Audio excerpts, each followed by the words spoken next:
Well, a relatively unknown Chinese electric car battery maker is aiming to be the next global auto powerhouse. Fujian-based Contemporary Amperex Technology is planning a $1 billion-plus factory with enough capacity to top the output of Tesla and suppliers of GM, Nissan and Audi. David Stringer has the details from Melbourne for us. And Dave, just who is it CATL? Is it CATL?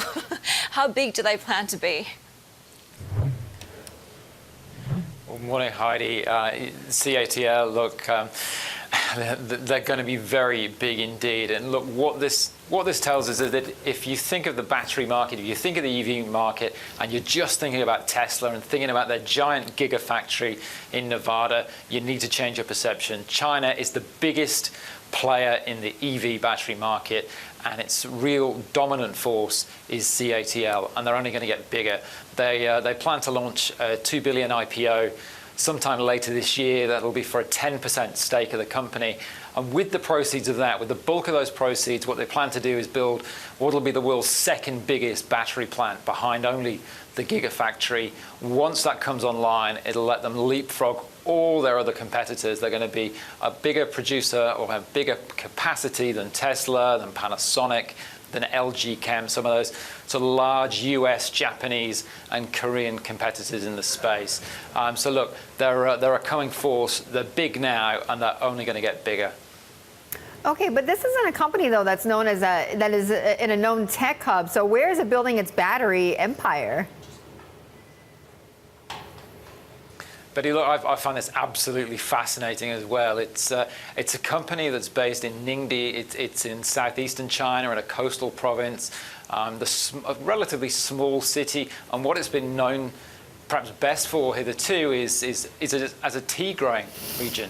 The sort of mountainous terrain, famed for its tea, also famed as a city where President Xi, he worked and lived there earlier in his career.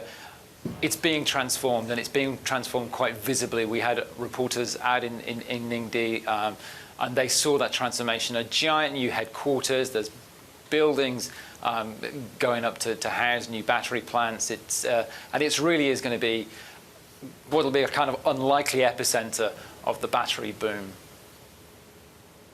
Yeah, from tea plantations to battery plants, I mean, that's diversification at a maximum, right? So if this company, it continues to be successful, it's likely that it's going to have global ambitions, right?